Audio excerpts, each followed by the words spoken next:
নমস্কার, আমি চম্পা। আজ আপনাদের নিয়ে যাব আমার সবুজে ঘেরা গ্রামে। তার জন্য আমি আর স্নেহা বেরিয়ে পড়েছি এখন বাস জার্নি করে। এখন আছি টোটোয়। এই দুপাশ সবুজে ভরা, যে প্রান্ত তাকাবেন শুধু সবুজ, আর মনে হয় আকাশ যেন দিগন্ত রেখায় মিশেছে। একটু এখন আমরা যাব, ঘড়ির কাঁটা প্রায় 10টা ছুঁই ছুঁই। আমরা বেরিয়েছি 9টায়।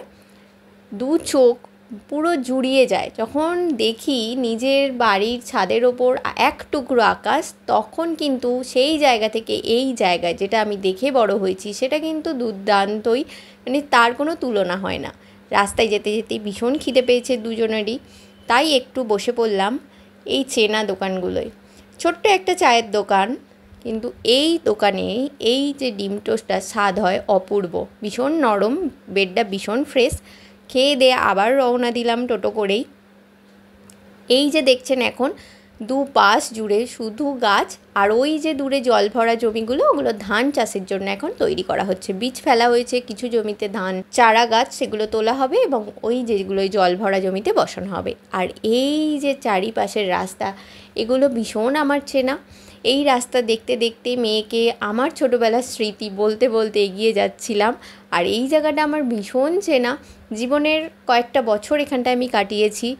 কিছু জিনিস বদলে গেছে, কিছু জিনিস এখনও একরকম আছে।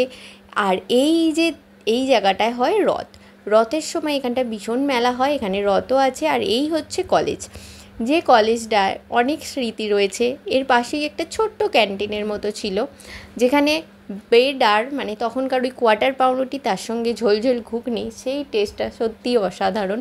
তার সঙ্গে তো অনেক স্মৃতি জড়িয়েই রয়েছে। কলেজটা অনেক বড়। কলেজ দেখতে দেখতে যখন এগিয়ে যাচ্ছি তখন মনে হয় যেন জীবনের অর্ধেকটা সময় আমার এইখানেই থেমে থাক, কারণ এই জায়গাটা বড় স্মৃতি জড়ানো। আমার স্কুল, আমার বন্ধু, সমস্ত কিছু আমার পাওয়া এই স্কুল থেকে। স্কুল তো শুধু পুঁথিগত শিক্ষা না, এখান থেকে একটা ছেলে বা একটা মেয়ে অনেক কিছু নিয়ে বেরোয়। ওই চেনা ক্লাসরুম, প্রত্যেকটা কোণা কোণা আমাদের চেনা, মানে যারা স্কুলে আমরা কাটিয়েছি। এই পাশের দোকানগুলো থেকে টিফিন কিনে খাওয়া, যে টিফিনের রেসিপি আমি করতে করতে আপনাদের যে ভয়েস ওভার দিই, কখনো কখনো হয়তো আমার এই স্কুলের চারপাশকে ঘিরেও থাকে সেসব। এখানে একটা খুব সুন্দর মিষ্টির দোকান আছে, আর তাতে ভীষণ সুন্দর সিঙ্গাড়া বানাতো, যেটা আমাদের বন্ধুর সকলের ভীষণ প্রিয় ছিল। আর এই মাঠটা হচ্ছে স্কুলেরই মাঠ। যখনই আসি এই দিকটায় কিন্তু একদম আমার চোখ আটকেই থাকে। আর তারপরে এগিয়ে এলাম হাঁটতে হাঁটতে। এই হচ্ছে আমাদের গ্রামেরই এক নদী, যার নাম কানা নদী। এই নদী পেরিয়ে যাব আর একটু, আর পুরো চারিধার ঘন যেন জঙ্গল মনে হচ্ছে। এখন এক পাশের জলটা ভীষণ পরিষ্কার, আর এক পাশটা পুরো পানাযুক্তই হয়ে আছে। স্রোত নেই, জল এখনও অতটা পরিমাণে বাড়েনি বর্ষা এসে গেলেও। সেই কারণে এখন এই পানাগুলো এই জায়গাতেই আটকে রয়েছে। এগুলো যতটা স্রোত বাড়বে তার সঙ্গে এগুলো এগিয়ে যাবে। কিন্তু এবার এই পোলটা পার হতে গিয়ে দেখলাম একটা ভয়ঙ্কর কিছুটা এসেই যখন এই পোলটা পার হলাম, দেখলাম এই রাস্তা এবং পোল, এই দুটোকে যে জুড়ে ছিল যে সংযোগ স্থলটা, সেটা পুরোটাই ভেঙে পড়ে গেছে এই বর্ষার কারণে। এখন কিছুটা ঠেকান দেওয়ার মতন এটাকে করা আছে, কিন্তু আশা করি এটা খুব তাড়াতাড়ি সেরে উঠবে, কারণ এই পোলটার ওপর দিয়ে বহু মানুষ, বহু গাড়ি, সমস্ত কিছুই যাতায়াত করে। না হলে এক জায়গা থেকে আরেক জায়গায় যোগাযোগ বিচ্ছিন্ন হয়ে যায়। তো এইটা খুব তাড়াতাড়ি ভালো হয়ে উঠুক। চলুন এবার বাড়ির উদ্দেশ্যে আমরা চলে আসি। যেদিকে তাকাবো এই বর্ষার সময় শুধু সবুজ দেখতে পাবো। বাড়ি এসেই প্রথমে স্নেহা যেটা নিয়ে পড়েছে সেটা হলো অ্যালোভেরা গাছ। শুধু অ্যালোভেরা গাছ কেন বলবো, এইটা 1 ফুট একটা মা চারা বসিয়েছিল, সে এখন তার চারিপাশে চারা বিস্তার করেছে।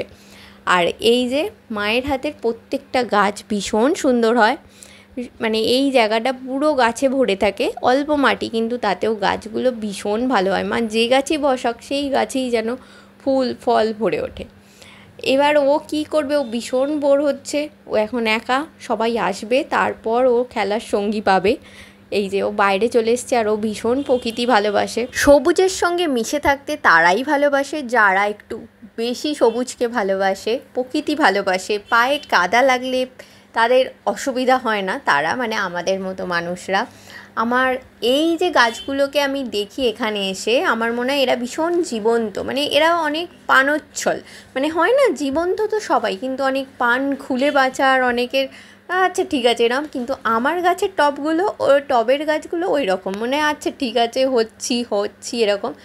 এই মাটিতে গাছ হওয়ার একটা আলাদা মানে সৌন্দর্য, আলাদা বেড়ে ওঠা সব কিছু। আর একে তো আমি পুরো চটকে 2 থেকে 3 দিন আমি যেখানে আছি পুরো চটকে একদম ভীষণ একটা কিউট, মানে একদম সব থেকে ক্ষুদে যদি বলছিলাম আমাদের বাড়ির, ও হচ্ছে সব থেকে ক্ষুদে সদস্য। আর এই আমড়া গাছটা একদম আমড়ায় ভরে রয়েছে, কিন্তু পাড়ার কেউ নেই, খাওয়ার কেউ নেই, হলে ওই রকমই হয়, পড়ে পড়ে নষ্ট হয়ে যায়। পেয়ারা গাছগুলো প্রত্যেক দিন হনুমান এসে পেয়ারা খায়, এইভাবেই কাটে। এটা বড়দি, যেটা পিঙ্ক কালারের জামা, আর ইয়েলোটা হচ্ছে আমার মেস্তি। স্নেহা এখানে এসে হাজির, আর এখানে মা আনাজ কাটছে। বিশেষ এক কারণেই আমরা সবাই এক জায়গায় হয়েছি, নালে সবাই এক জায়গায় হওয়া হয় না। আর আমার মা ভীষণ সিম্পল, এইভাবে থাকতেই মা ভালোবাসে, সেই জন্যই আস্তে আস্তে মায়ের চিন্তা কাজটা খুব তাড়াতাড়ি যাতে মানে ঠিকঠাকভাবে মিটে যায়। তাই আশা করি কাজটা ঠিকঠাকভাবে মিটেই যাবে, কিন্তু আমি মনে হয় আর ক্যামেরা করার বা কোনো কিছু ক্যাপচার করার সময় পাবো, এরপর আস্তে আস্তে ব্যস্ততা বাড়বে। আর গাছের ফুল তুলছি, প্রচুর টগর ফুল, জবা ফুল হয়েছে, এখানে দেখলাম এবারে এসে সাদা জবাও হয়েছে।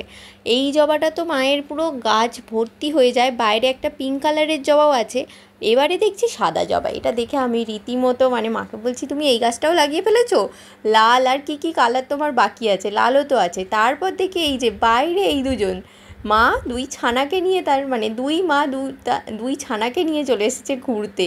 কী যে ভালো লাগছে, এই কাঁঠাল গাছটার ওপরে বসে আছে আর নিচে বারবার নামছে, খেলা করছে। আর এই যে বলেছিলাম ক্যামেরা করার আর সময় পাবো না, পায়েও নি, এই যে শ্রী, তার মা এখন আমার কাছে একে রেখে বেরিয়েছে একটু। ও আমাকে এখন দেখাচ্ছে সে নাকি জিমন্যাস্টিক ডান্স শিখছে, তুমি একটু দেখো পিপি আমি কীরকম করতে পারছি। আমি বলছি দাঁড়া, তুই তো চোখের পলকেই এতগুলো করে ফেলছিস। বলছে আচ্ছা ঠিক আছে তুমি দাঁড়াও না, দেখো না তার কথা, মানে এত সুন্দর। তো এইভাবেই কাটছে। এবার আস্তে আস্তে বাড়ি যাওয়ারও সময় হয়ে গেল, সবাই বেরিয়েও গেছে, বাড়ি ফাঁকা, কাজটাও সুন্দরভাবে মিটে গেছে। ওর এখন এটা আমাকে দেখতেই হবে, ওর যতক্ষণ ভালো লাগে ও এখন করবে। তো চলুন আবার দেখা হবে পরের এক ভিডিওয়।